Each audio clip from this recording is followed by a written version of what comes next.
Olá, estamos aqui com mais um programa Saúde em Foco, hoje abordando a temática humanização, a atenção à saúde do paciente infantil.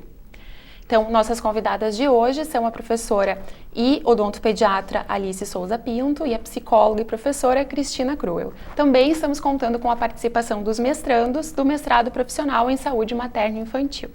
Então, nós sabemos que nós, enquanto profissionais da área da saúde, nós temos a obrigação de promover um atendimento humanizado, primando não somente pela qualidade e atendimento multiprofissional do paciente, mas também respeitando as suas necessidades e os seus direitos. Nesse contexto, Cristina, como é que nós poderíamos promover um atendimento humanizado à criança nos diversos níveis de atenção? Bianca, primeiramente agradeço o convite de estar aqui com vocês, é um prazer. E esse tema é um tema então, muito importante, muito relevante que a gente discuta e eu entendo que a importância dele tem sido exaltada principalmente nos últimos anos, né, em que a concepção sobre a infância e sobre a criança também vem sendo repensada, né, e eu penso que esse é o ponto principal, digamos assim, para a gente tratar do tema da humanização na atenção à saúde da criança. Eu penso que o principal desafio é nós estarmos dispostos a repensar a concepção que nós temos sobre a criança e sobre o cuidado à criança, né? Eu acho que facilmente a gente confunde, digamos assim, a fragilidade que é típica dessa etapa do desenvolvimento, as necessidades que são típicas e a dependência da criança, a gente pode confundir isso com uma necessidade de coerção no tratamento dessa criança, no sentido de que, porque ela é muito pequena, porque ela tem uma concepção sobre a vida, ela tem uma compreensão sobre aquilo que acontece com ela e sobre a vida diferente da nossa, é possível que a gente pense que a gente tem que tratá-la, né, nos diversos níveis de atenção à saúde, sem incluí-la no atendimento, sem considerar a autonomia que é possível para ela, dada as particularidades da sua dependência, né, e do seu processo de desenvolvimento.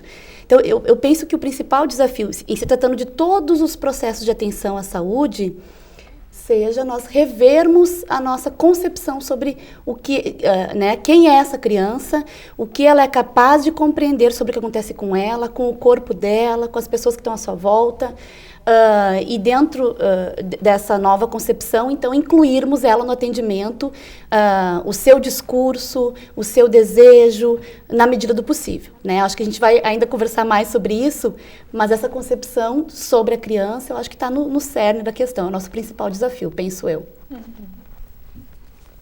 Alice, no atendimento do consultório odontológico, quais as tuas preocupações, né, com a criança e com a família no atendimento humanizado?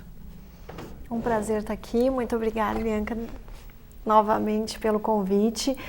É fundamental, né, Cris, assim, a participação ou do pai e da mãe, de preferência de ambos na consulta, principalmente de pacientes pequenos. O adolescente não tanto, porque ele já está mais independente, já está desenvolvendo a sua segurança, a autoestima, de ir para o consultório sozinho, ser submetido aos procedimentos. Mas a criança, principalmente até os 6, 7 anos, ela conta com a base de segurança que os pais transmitem, né? Por exemplo, em inúmeras situações no consultório odontológico nós temos que fazer uma anestesia num bebê de 1, 2 anos, tratamento de canal, né? Intervenções que são difíceis até mesmo para o adulto. Quem dirá para uma criança pequena? Essa semana, relatando apenas uma experiência, um paciente de 4 anos tem que ser submetido a uma cirurgia de gengiva e, além disso, um tratamento de canal do molarzinho descido, de leite, né, que cai com 12 anos, então uma criança pequena, a gente teve que manter esse dente, e nós fizemos essa intervenção que para o adulto seria muito difícil. E a mãe foi junto, né? Claro que ela teve que ser contida fisicamente, essa técnica foi exercida, mas a criança, ela conseguiu relaxar e compreender a importância daquilo, porque ela já estava num momento de estresse em casa, de dor, de desconforto, de que o outro profissional não conseguia, né, atendê-lo da forma como ele merecia e deveria ser submetido ao procedimento. Então a mãe ficou muito grata e a criança, apesar de ter sido contida, chorado, ter resistido, né, porque é um processo processo agudo de desconforto, de dor que ele já estava vivenciando há semanas em casa, saiu agradecido e feliz. E tia, eu vou vir a semana que vem para tirar uma foto do dente e eu não tenho mais bexiga. Eu vi todos eles ali saindo. Então, essa participação dos pais, esse enfoque que hoje o profissional está centrado e está querendo viver e experienciar é muito importante. E isso parte de um princípio de amor ao que se faz, né? Respeito ao indivíduo, ao paciente, seja ele quem for, a idade que for, e principalmente dá a responsabilidade à mãe, ao pai, à família. Porque, por exemplo, essa mãe estava muito culpada. Meu Deus, como eu deixei acontecer? Eu fui em novembro com meu filho na outra colega, o que aconteceu? Eu digo, não foi erro nenhum de um nem de outro, acontece. Esse processo de cárie, ele é bem complexo para ser discutido, ele acontece. Mas já passou. O importante, nós podemos resolver? Podemos, mãe. Então, eu preciso da tua ajuda.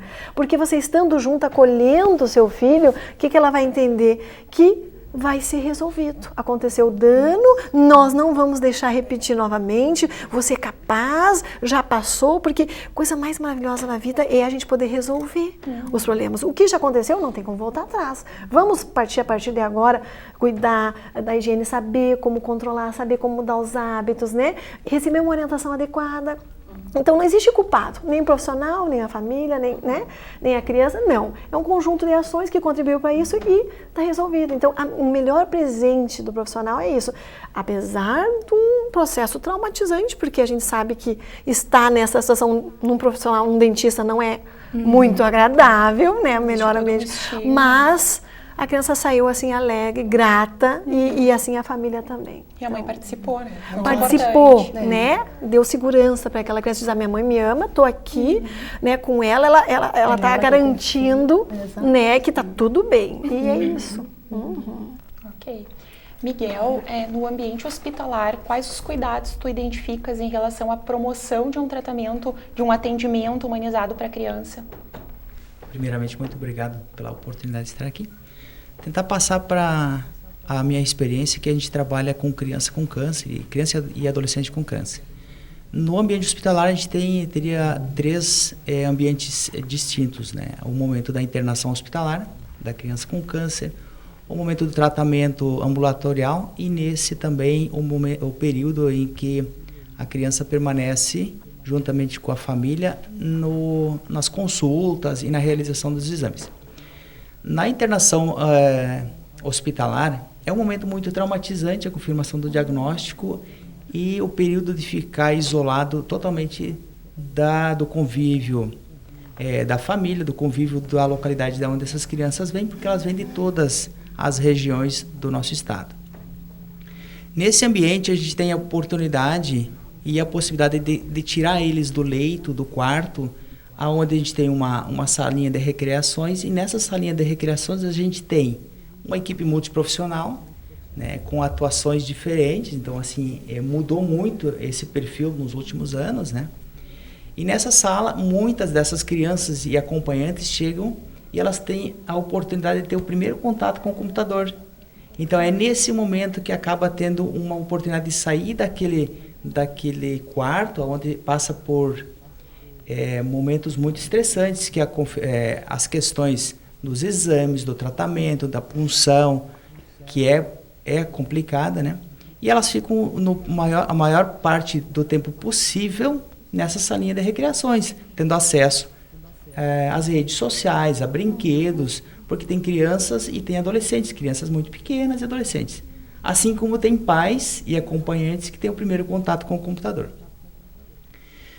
No ambiente de quimioterapia infantil, a gente conseguiu transformar ou melhorar as condições físicas das salas.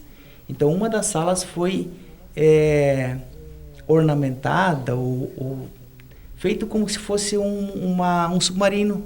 Esse submarino tem as imagens das questões do submarino mesmo, da estrutura dele. E isso a gente conseguiu através de uma parceria, né? Porque a gente não consegue dentro do sistema público conseguir algumas coisas assim, porque na verdade foge um pouquinho do tratamento, mas o ambiente se tornou muito mais agradável para essas crianças. E nós temos as crianças que vêm das diferentes localidades, que levam às vezes 5, 6 horas de viagem para fazer o exame e aguardam a consulta médica. Então elas fazem a coleta do sangue E enquanto aguardam o exame e aguardam a consulta, elas têm um ambiente, um local fora do ambiente hospitalar, que nesse ambiente também a gente tem brinquedos, tem a presença da equipe multiprofissional, tem a questão da alimentação, e esse é um momento onde elas têm a possibilidade de esquecer um pouquinho do tratamento.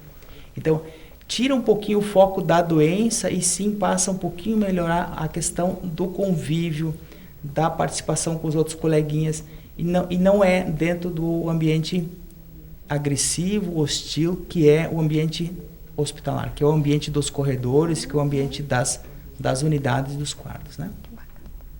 Ok. Cristina, como ensinar os alunos dos cursos da área da saúde a realizar uma prática humanizada no atendimento da criança? Então, uma pergunta importante, né? Eu trabalho como professora aqui no Centro Universitário Franciscano e também como pesquisadora em atividades extensionistas diretamente com famílias, né? Com pais, mães e também com bebês.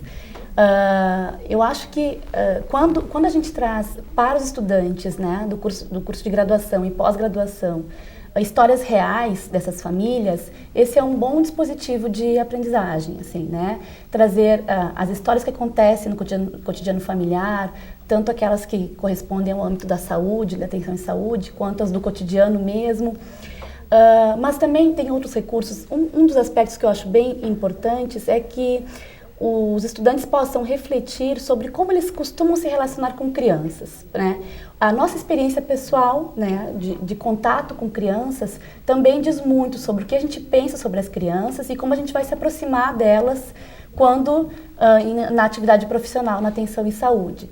Então, esses são recursos importantes. A sala de aula, o conteúdo de sala de aula, estar aliado a atividades extensionistas também é um recurso importante, né?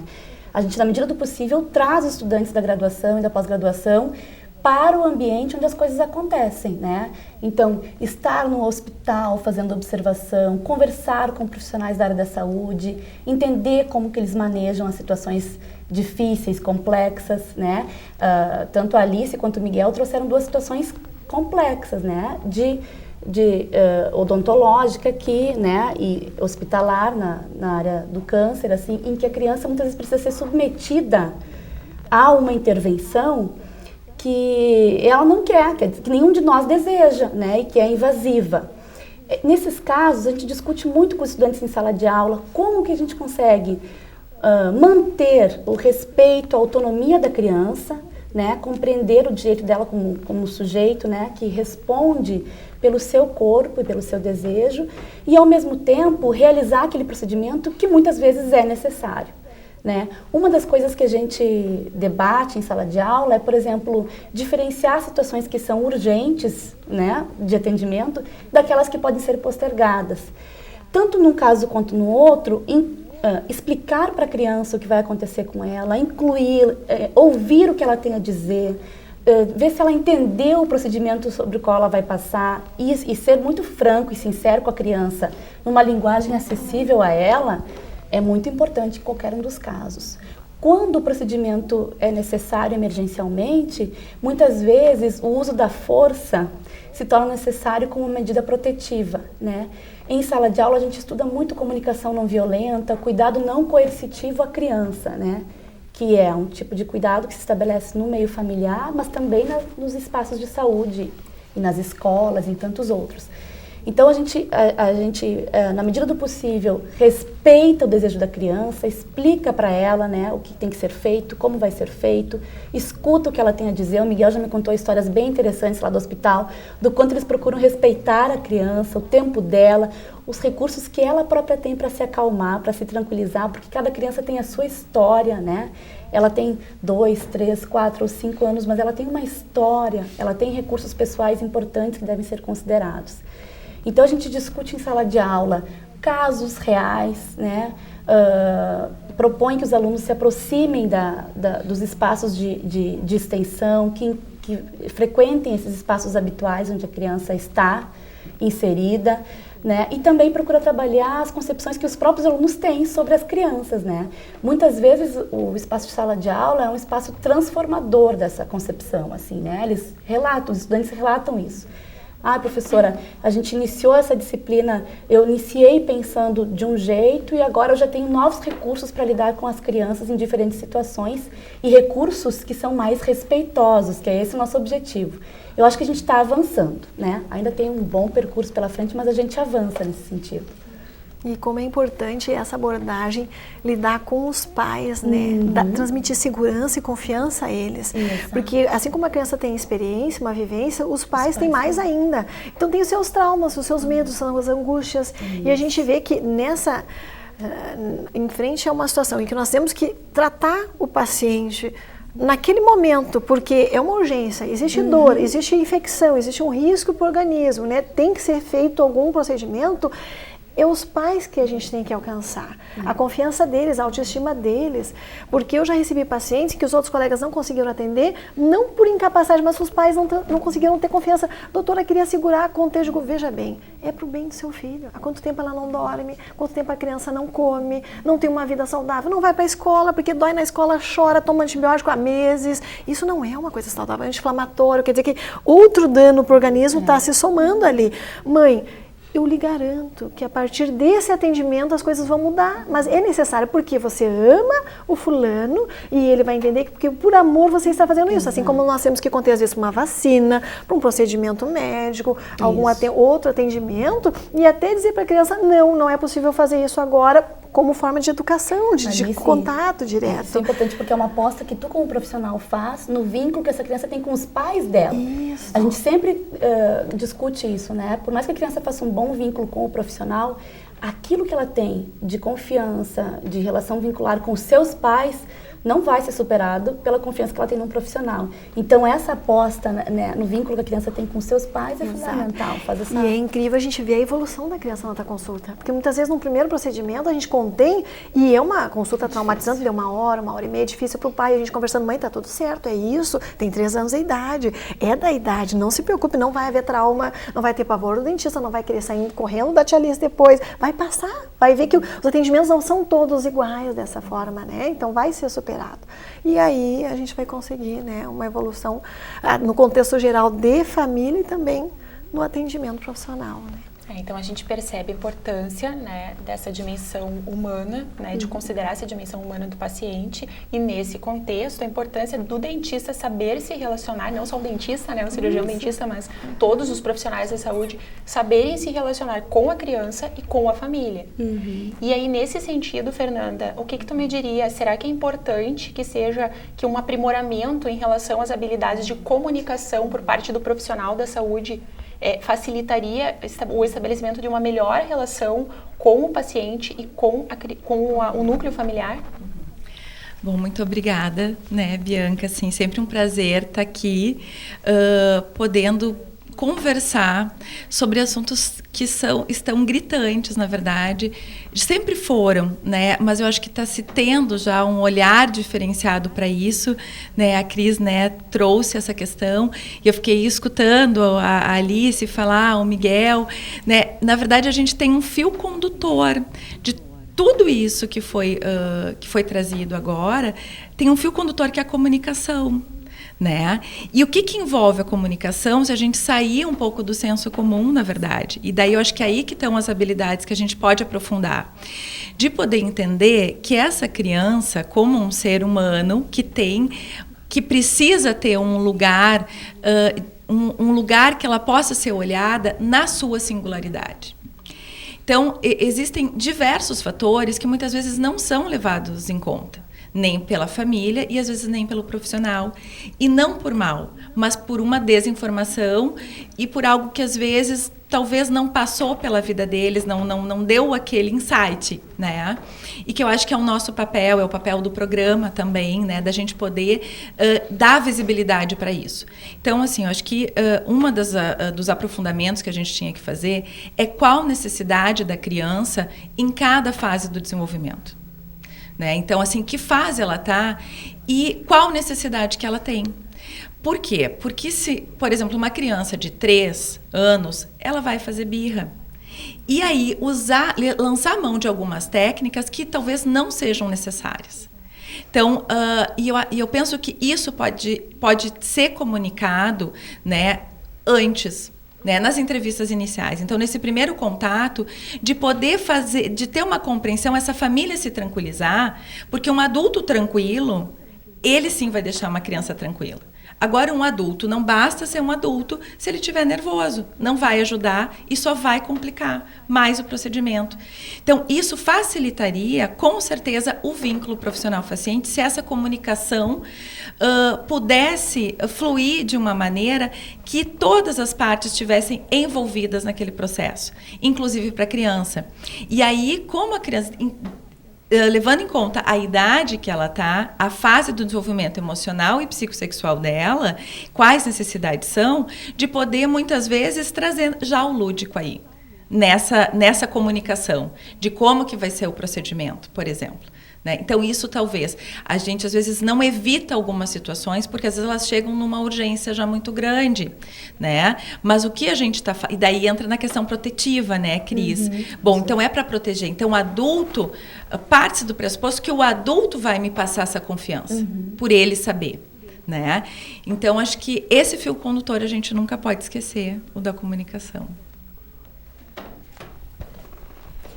Eu gostaria de perguntar para a Alice, a gente aprende na faculdade sobre as técnicas de manejo comportamentais, algumas aversivas, outras não aversivas, né? E o que tu poderia colocar delas, a maneira de realizá-las, num contexto de humanização do atendimento? É muito importante o conhecimento da psicologia, né, dentro da nossa área odontológica, especialmente na ortodontia infantil e na odontopediatria. Porque tem pacientes de 4 anos que já estão com aparelho, né, já usam placa para bochicho, já tem aparelho fixo no palato, que tem que ficar 1 ano, às vezes 6 meses, mais até. Então, realmente, esse manejo, ele é muito importante. E as técnicas que antigamente eram muito utilizadas na graduação, pós-graduação e em consultórios, por exemplo, a mão sobre a boca, né? Uma técnica que quando a criança, a partir dos 4 anos, não se comportava, 5 anos, né? O profissional colocava a mão na boca da criança e começava a falar, para ela se acalmar, orientando, esclarecendo. Outras também que a gente sugeria para os pais saírem, né, da sala. Olha, se você não se comportar, o pai e a mãe vão ficar lá fora. Isso eu não vejo como possível de ser feito, né? Na verdade, eu nunca entendi a aplicação dela. Eu, há 18 anos formada, trabalhando, né, com crianças, sempre optei pelos pais dentro da sala. Até de crianças maiores, inclusive, adolescentes, se for o desejo dos pais. Tem uns que dizem, não, ele vai sozinho, depois eu converso, né? Mas de uma forma geral, porque você aproveita como você já dá as orientações. Já transmite segurança, o pai já sabe qual é o aconselhamento que você está dando, qual é a abordagem, qual é a conversa que está tendo com aquela criança. Isso funciona muito com crianças pequenas. Então, essas técnicas que agridem, né, a autoestima e ameaçam o indivíduo de uma forma, porque se você não se comportar, o pai vai sair. Se você não se comportar, a tia vai botar a mão na boca até você ficar quieto, porque, né, isso não se admite mais em ambiente nenhum. Porque o que eu converso com os pais? Pai, é uma criança pequena, de 2, 3 anos, vai chorar, como chora no pediatra, como chora para tomar a vacina, porque não tem ainda a compreensão do contexto, mas por amor você vai fazer a contenção física, existe essa técnica aqui para você segurar, nós não vamos tocar no seu filho, né? A mãe pode segurar a cabecinha ou a secretária pode conter, porque também a estabilização da cabeça é importante, e aí, né, o conjunto, a equipe, família e profissionais vão atuar, transmitir segurança e fazer o melhor possível e de uma forma mais rápida possível, né, a criança. Então, essas técnicas não se aceitam mais, mas as outras, né? Falar, mostrar e fazer, dizer, por exemplo, uma das coisas que eu faço muito no consultório é mostrar a seringa da anestesia, sempre, independente da idade, né? Porque eu dobro a pontinha, pingo de gotinha, vai pingar, é uma gotinha mágica, vai fazer o dente dormir, o bichinho tá ali, vai beliscar, ele não quer ir embora, vai... Criança de 3, 4 anos, é perfeito. Ai, tia, senti, olha ali, ó.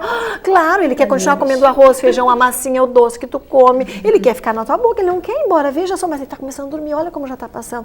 É mesmo. E é interessante que depois a criança cresce, fica adolescente, ela diz, tia, é verdade que tu finca, tu crava... Pois é, né, vamos conversar sobre isso, que também tem outro lado, né. Mas eu nunca sabia, eu não percebia, não tinha... Digo, pois é, mas isso tudo tá no contexto da fantasia de uma criança que é pequena, que tá na primeira infância. E funciona muito bem. O pior é você esconder, trapacear, né, tudo, e depois na hora, não, eu prefiro, né, a abordagem, mesmo que a criança não aceite, mas é importante, vai ter que ser feito, já está passando, olha a mãe te cuidando, pai e mãe nunca vão te deixar a tia fazer nada de errado, senão eles não te trariam aqui.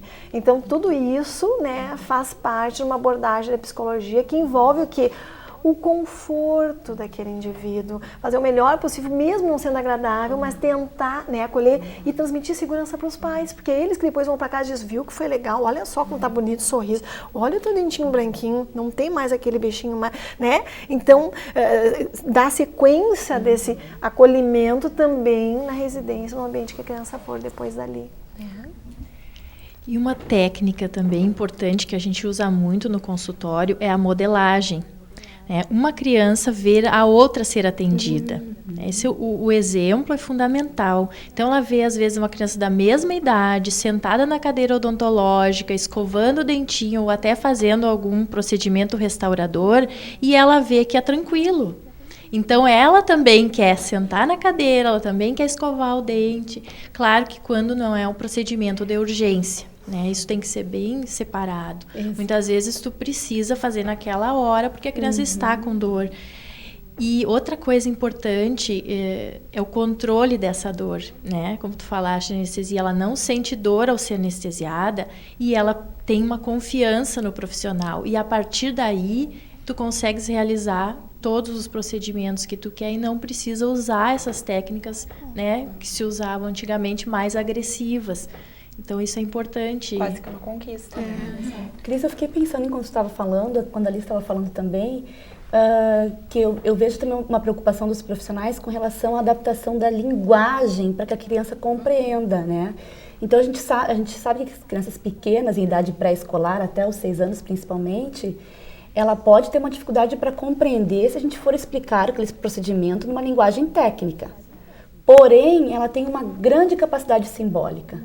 Então, se nós falarmos sobre o bichinho que come isso, come aquilo, aproximarmos da experiência dela e da linguagem que ela compreenda e que convoque toda essa possibilidade simbólica que ela tem, né, de brincar, como isso é importante para que ela compreenda e para que ela sinta que ela tem algum controle sobre aquela situação. Porque todos nós, as crianças, os jovens, os adultos, diante de uma situação que nós não temos controle algum, nós sentimos predominantemente medo. Todos nós, né? Nós adultos também, nós queremos ter algum controle sobre a situação. Quando eu vou no dentista, eu quero que ele vá comunicando para mim o que ele vai fazer, porque se ele não comunicar, eu não tenho controle nenhum sobre aquela situação. Eu não enxergo o procedimento, eu estou com a boca aberta, né? Então, eu adulta. Imagina uma criança, né? Quer dizer, então, essa adaptação da linguagem e esses recursos simbólicos que vocês mencionaram, permitem à criança algum controle, né? Algum conhecimento e controle sobre essa situação, bem importante. Bom, então a partir dessas reflexões, eu acho que é possível concluir, né, que nós precisamos talvez praticar mais a escuta, o diálogo, principalmente para que nós possamos entender as particularidades dos nossos pacientes, né, e transformar aquele ambiente, que é um ambiente formal da consulta, né, talvez num encontro terapêutico afetivo mesmo, onde a gente possa promover uma cumplicidade, né, e uma relação de parceria, de corresponsabilidade com a família para o atendimento humanizado da criança. Então, nós ficamos por aqui com mais um programa Saúde em Foco. Eu gostaria de mais uma vez agradecer a presença de todos os convidados e nós nos encontramos em um próximo programa.